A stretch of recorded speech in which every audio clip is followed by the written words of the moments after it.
Fridge ছাড়া কাঁচা আম সংগ্রহণ করুন। এভাবে আম সংগ্রহণ করলে 5 থেকে 7 বছরেও আম নষ্ট হবে না। প্রথমে যেটা করতে হবে, আপনাকে কিছুটা পরিমাণ কাঁচা আম নিয়ে নিতে হবে। আর যে কাঁচা আমগুলো ব্যবহার করবে সেটা আঁটিযুক্ত আম হতে হবে, বেশি কচি আম হলে কিন্তু হবে না। এই আমগুলো আপনি আপনার ইচ্ছা মতো সাইজ করে নেবেন, যার যেরকম সুবিধা। তারপরে একটা প্যানে কিছুটা পরিমাণ পানি নিয়ে নেবেন, সেটার মধ্যে 1 চিমটির মতো চিনি আর 1 চিমটির মতো লবণ দিয়ে দিবেন। সুন্দর করে মিশিয়ে চুলায় বসিয়ে দিবেন। ওটা যখন বলক এসে যাবে তখন এই পানির মধ্যে কেটে রাখা আমগুলা দিয়ে দিবেন। এটা আপনি ঘড়ি ধরে 1 থেকে 1.5 মিনিটের মতো জাল করে নেবেন। তবে পানি থেকে আমগুলা উঠিয়ে আপনি ঠান্ডা পানিতে ধুয়েও নিতে পারেন, আবার চাইলে আপনি এমনিতেও ঠান্ডা করে নিতে পারেন। এই আমটা আপনি চুলার নিচে রেখে দিবেন, চুলার তাপেই কিন্তু শুকিয়ে যাবে। আর শুকিয়ে গেলে আপনি সারা বছরের জন্য আম সংগ্রহ করতে পারবেন, একটু ফ্রিজে রাখতে হবে না। আবার চাইলে আপনি একটা বক্সে ডিপ ফ্রিজে রাখতে পারেন, এতে করেও সারা বছর ভালো থাকবে। আশা করি টিপসটা সবার কাজে লাগবে। এক টুকরো তরমুজের খোসা রাখুন, তারপরে দেখুন কি ঘটে। মুহূর্তের মধ্যেই আপনি অবাক হয়ে যাবেন। তরমুজের খোসাটা আমি খুব সুন্দর করে ছোট করে নিয়েছি। এখন যেটা করতে হবে, একটা কাঁটি চামচ দিয়ে এটা থেতো করে নিতে হবে। দিয়ে দেবো হচ্ছে 1 চিমটির মতো লবণ। এখানে 1 চিমটির মতো লবণ দিতে হবে। এখানে লবঙ্গ পাউডার আর দারুচিনি পাউডার একসঙ্গে করে আমি 1 চিমটি একটু বেশি পরিমাণ দিয়ে দিয়েছি। তারপরে খুব সুন্দর করে তরমুজের খোসার উপর মিশিয়ে নিচ্ছি। এখানে আমি 1 চিমটির মতো হলুদের গুঁড়া দিয়ে দিয়েছি। তারপরে এটা আমি তরমুজের খোসার সঙ্গে খুব সুন্দর করে মিশিয়ে নিচ্ছি। 1 চিমটির থেকেও কম পরিমাণ বেকিং সোডা দিতে হবে। এটা আপনাকে দাঁতের নিচে রাখতে হবে। বিভিন্ন কারণে দাঁতে কালো পাথর পড়ে যায়, কালো পাথর, লাল পাথর, হলুদ পাথর, বিভিন্ন রকম পাথর পড়ে যায়। হাজার ব্রাশ করলে, দামি দামি মাউথওয়াশ ব্যবহার করলেও কিন্তু এটা দূর হতে চায় না। এতে করে কিন্তু আপনার দাঁতের গোড়ায় ব্যথা হয় এবং দাঁতে অনেক রকম সমস্যা হয়ে যায়। আপনাকে কিছুই করতে হবে না, এরকম তরমুজের খোসার সঙ্গে সবগুলো উপকরণ মিশিয়ে দাঁতের এই কালো পাথরের জায়গায় একটা করে ঘষা দিয়ে দিবেন। সঙ্গে সঙ্গে আপনি দেখবেন আপনার দাঁতের যতদিনের পুরনো কালো পাথর হোক না কেন, সঙ্গে সঙ্গে সাদা হয়ে যাচ্ছে। বাজারে কেনা চিংড়ি মাছ খাওয়ার আগে এটা দেখুন, সবারই অনেক বেশি উপকার এবং কাজে লাগবে। একটা বলে কুসুম কুসুম গরম পানি নিতে হবে, তার মধ্যে দিতে হবে 1 চামচের মতো লবণ, তারপর দিতে হবে 1 চামচের মতো ভিনেগার। লবণ আর ভিনেগারটাই পানির মধ্যে সুন্দর করে মিশিয়ে নিতে হবে। পানিটা অবশ্যই কুসুম কুসুম গরম অবস্থায় ব্যবহার করতে হবে। তারপরে যে চিংড়ি মাছগুলো আমি রেখে দিয়েছিলাম, একে একে পানির মধ্যে দিয়ে দিতে হবে। তো এখন এই চিংড়ি মাছটা আমি 10 মিনিটের মতো ভিজিয়ে রাখবো। আমার বিশ্বাস আপনি এতদিন পর্যন্ত এই টিপসটাই খুঁজছিলেন, কিভাবে আপনি এই সমস্যা থেকে সমাধান পেয়ে যাবেন। আজকের পর থেকে আপনাকে আর চিন্তা করতে হবে, আপনি নিশ্চিন্তায় চিংড়ি মাছ খেতে পারবেন। অনেক সময় দেখা যায় বাজারে কেনা চিংড়ি মাছ খেতে গেলে চিংড়ি মাছের মাথার মধ্যে এক ধরনের জেলও পাওয়া যায়। এটার জন্য কিন্তু আমরা কোনোভাবেই খেতে পারি না, অনেক চিন্তা করতে হয়। আপনি বাজার থেকে কিনে এসে সেই চিংড়ি মাছগুলো যদি এরকম পানি, লবণ আর ভিনেগার দিয়ে ভিজে রাখেন, যদি এই মাছের মধ্যে কোনো জেলও থাকে অথবা কোনো কিছু মেশানো থাকে, সেটা কিন্তু বের হয়ে যাবে। খুব সহজেই আপনি নিশ্চিন্তায় খেতে পারবেন। ঈদের আগে ঘরে তৈরি করুন লক্ষ টাকার ফেশিয়াল। এটা ছেলে মেয়ে শরীরের যেখানে লাগাবেন সেখানে ধবধবে ফর্সা হয়ে যাবে, যে কোনো কালো দাগ ছোপ দূর হয়ে যাবে। এটার জন্য লাগবে 1 টুকরো গাজর, তারপরে লাগবে গ্লিসারিন। দেখতেই পাচ্ছেন আমি ছোট্ট 1 টুকরো গাজর নিয়ে নিয়েছি, তার মধ্যে 2 থেকে 3 ফোঁটার মতো গ্লিসারিন দিয়ে দিয়েছি। গ্লিসারিনটা সুন্দর করে মিশিয়ে নিতে হবে। তারপরে 1 চিমটির মতো চিনি দিতে হবে। চিনি বাসা না থাকলে মধু দিলেও হবে। তারপরে সুন্দর করে মিশিয়ে নিতে হবে। তারপরে দিচ্ছি রান্না করার গুঁড়ো হলুদ, তারপরে মিশিয়ে নিতে হবে। যখন চিনির দানা ভাবটা গলে যাবে তখন এটা আপনার শরীরে যেখানে ঘষা দিয়ে দেবেন সেইখানে ফর্সা হয়ে যাবে। বহুদিনের জমে থাকা কালো দাগ ছোপ, বগল, হাঁটু, কনুই, গলা, ঘাড়ের সমস্ত কালো দাগ উধাও হয়ে যাবে। ছেলে মেয়ে যে এটা ব্যবহার করবেন সেই ধবধবে ফর্সা হয়ে যাবেন। একবার ব্যবহার করলে বুঝতে পারবেন। আশা করি টিপসটা সবার অনেক বেশি কাজে লাগবে। ফল সবজির খোসা ফেলে না দিয়ে সংসারের সব থেকে দামি কাজ করুন। এখন এই ফলের খোসার মধ্যে প্রথমে দিয়ে দিচ্ছি 1 চামচের মতো চিনি, তারপরে দিচ্ছি 1 চামচের মতো লবণ। এখানে আমি 1 চামচের মতোই বেকিং সোডা ব্যবহার করব। সবকিছু 1 চামচের মতোই দিয়ে দিবেন, সুন্দর করে ছড়িয়ে দিবেন। লবণ, চিনি আর বেকিং সোডা 3টা উপকরণে কিন্তু সুন্দরভাবে মিশিয়ে নিতে হবে। এখন আমাদের যে জিনিসটা লাগবে সেটা হচ্ছে একটা টিস্যু পেপার। তারপরে এটার উপরে আমি যে ফলের খোসাগুলো রেখে দিয়েছিলাম সবগুলো মিশিয়ে সেটা আমি দিয়ে দিচ্ছি।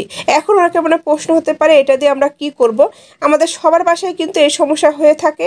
ছোট বড় বিভিন্ন রকম তেলাপোকা, টিকটিকি, পিঁপড়ে, এমনকি মশা, মাছি, এসব উপদ্রব কিন্তু এই টাইমে বেশি বেড়ে থাকে। কোনো ফল সবজির খোসা ফেলে না দিয়ে তার মধ্যে এই উপকরণগুলো মিশিয়ে যে কোনো টিস্যু অথবা যে কোনো কাগজের উপরে রেখে আপনার বাসার কোণা অথবা চিপায় চাপায় রেখে দিবেন। আপনার বাসা থেকে সমস্ত কিছু তো দূর হবেই, এমনকি আর কোনোদিনও এসব কিছু আসবে না।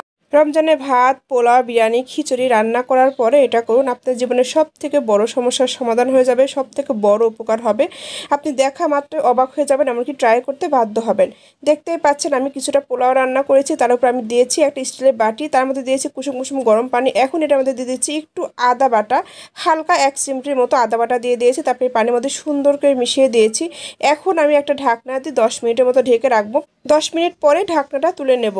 এখন অনেকে মনে প্রশ্ন হতে পারে এটা করলে কি এমন ঘটতে পারে। আমাদের ইফতারিতে অনেক কিছু খাওয়া পরে, ভাজা পোড়া, বিরিয়ানি, খিচুড়ি এগুলো খাওয়ার জন্য দেখা যায় আমাদের অনেক বেশি গ্যাসের সমস্যা হয়, পেটের মধ্যে বিভিন্ন রকম প্রবলেম করে, এমনকি অ্যাসিডিটির সমস্যার জন্য আপনাকে অনেক বেশি ওষুধ খেতে হয়। আপনাকে কিছুই করতে হবে না, আপনি ভাত, পোলাও, বিরিয়ানি, খিচুড়ি যেটা রান্না করেন না কেন, মাঝে একটা বাটি দিয়ে একটু পানি দিয়ে একটু আদা বাটা দিয়ে 10 মিনিটের মতো ঢেকে রাখবেন, তারপর এটা খাবেন, আপনার কখনো গ্যাসের সমস্যা হবে না, সব সময় ফ্রেশ লাগবে। আশা করি টিপসটা কাজে লাগবে। ইফতারিতে মুড়ি খাওয়ার আগে অবশ্যই এটা দেখুন, আপনার জীবনের সব থেকে বড় সমস্যার সমাধান হয়ে যাবে। আপনি দেখা মাত্র ট্রাই করতে বাধ্য হবেন। দেখতেই পাচ্ছেন এখানে আমি কিছুটা পরিমাণ মুড়ি নিয়ে নিয়েছি, এখানে কিন্তু শুকনো মুড়িটা ব্যবহার করছি। যেহেতু এখন রমজান মাস চলছে, কম বেশি কিন্তু আমরা অনেক কিছু দিয়ে মিশিয়ে মুড়ি খাচ্ছি। এতে করে কী হচ্ছে, আমাদের অনেক বেশি পেটের সমস্যা হচ্ছে, অ্যাসিডিটির সমস্যা হচ্ছে। সেক্ষেত্রে আপনারা যে কাজটা করতে পারেন, ইফতারের আগে অথবা ঘুমানোর আগে, এমনকি রোজা ছাড়া যেসব সময়টা থাকবে, তখন আপনি সকালে ঘুম থেকে উঠে খালি পেটে এক মুঠো মুড়ি খেয়ে কিছুটা সময় আপনি পানি খাবেন না। এতে করে কি হবে, যাদের বহুদিনের পুরনো গ্যাসের সমস্যা আছে, পেট ফেঁপে যাওয়ার সমস্যা আছে, আমাশয়ের সমস্যা আছে, সব কিছু চিরতরে দূর হয়ে যাবে।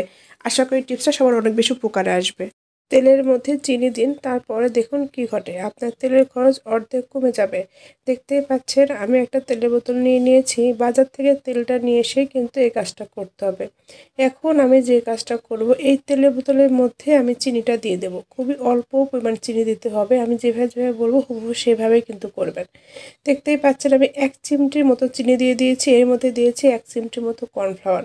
সব কিছু মিশিয়ে আমি তেলের মধ্যে দিয়ে দিয়েছি। এখন তেলের বোতলের ছিপিটা বন্ধ করে একটু ঝাঁকিয়ে নেব, যেন তেলের মধ্যে এটা মিশে যায়।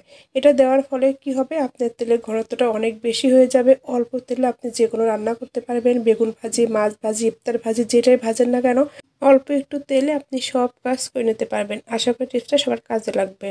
তরকারি রান্না করার পরে তরকারির মধ্যে টিস্যু দিন, তারপরে দেখুন কি ঘটে, আপনার সব থেকে বড় সমস্যার সমাধান হয়ে যাবে, সবার অনেক বেশি উপকারে আসবে, এমনকি দেখা মাত্রই ট্রাই করতে বাধ্য হবে। দেখতেই পাচ্ছেন আমি তরকারির কাছে চলে এসেছি, আর নিয়েছি একটা টিস্যু, আমি 2 থেকে 3টা ভাঁজ করে টিস্যুটা তরকারির মধ্যে দিয়ে দিচ্ছি। এখন অনেকে মনে প্রশ্ন হতে পারে এটা দিলে কি এমন ঘটতে পারে। আমাদের মাঝে মাঝেই কিন্তু এই সমস্যা হয়ে থাকে, দেখা যায় অনেক কিছু রান্না করার ক্ষেত্রে অতিরিক্ত তেল হয়ে যায়, তেলটা আমরা কিভাবে উঠাবো বুঝতে পারি না। সেক্ষেত্রে একটা টিস্যু ভাঁজ করে তরকারির মধ্যে এরকম আশেপাশে 1 মিনিট করে লাগিয়ে রাখবেন, দেখবেন তেলটা টিস্যুর সঙ্গে উঠে যাবে। ফ্রিজে 2 থেকে 3 ফোঁটা নারকেল তেল দিন, তারপরে দেখুন কি ঘটে, বিদ্যুৎ বিল অর্ধেক কমে যাবে। দেখতেই পাচ্ছেন আমি ফ্রিজে চলে এসেছি, তারপরে নিয়েছি একটা নারকেল তেল। আমি যে তেলটা নিয়েছি এটা নিলেও হবে, আপনি চাইলে বাসার যে কোনো নারকেল তেল ব্যবহার করতে পারবেন। এখন আমি ডিপ ফ্রিজে দিয়ে দিব, শুধু ডিপ ফ্রিজে না, নর্মাল ফ্রিজেও কিন্তু দিয়ে দিব। আমাদের সবার বাসায় কিন্তু ফ্রিজের এই সমস্যাটা হয়ে থাকে, কিছুদিন ব্যবহার করার পরে দেখা যায় ফ্রিজের রাবারটা একটু লুজ হয়ে যায়, আর এতে কিন্তু ফ্রিজটা একটু ফাঁকা থাকে, আমরা বুঝতেই পারি না। আর এই জন্যই ডিপ ফ্রিজে অথবা নর্মাল ফ্রিজ ব্যবহার করার জন্য বিদ্যুৎ বিলটা অনেক বেশি আসে। আপনি রাবার লাগানোর পরে মাঝে মাঝে নারকেল তেল দিলে রাবারটা কখনো লুজ হবে না, অনেক দিন পর্যন্ত ভালো থাকবে। এমনকি পাল্লার মধ্যে আপনি 2 থেকে 3 ফোঁটা নারকেল তেল দিয়ে দিবেন, ফ্রিজের শব্দ হবে না। আর যে কোনো ফ্রিজের রাবার অথবা পাল্লায় যদি সমস্যা থাকে, এমনিতেও আপনার বিদ্যুৎ বিল বেড়ে যাবে। আর এগুলো যদি ঠিক থাকে, রাবার ভালো থাকে, ফ্রিজের পাল্লাটা ভালোভাবে লাগানো থাকে, আপনার বিদ্যুৎ বিল এমনিতেই কমে যাবে।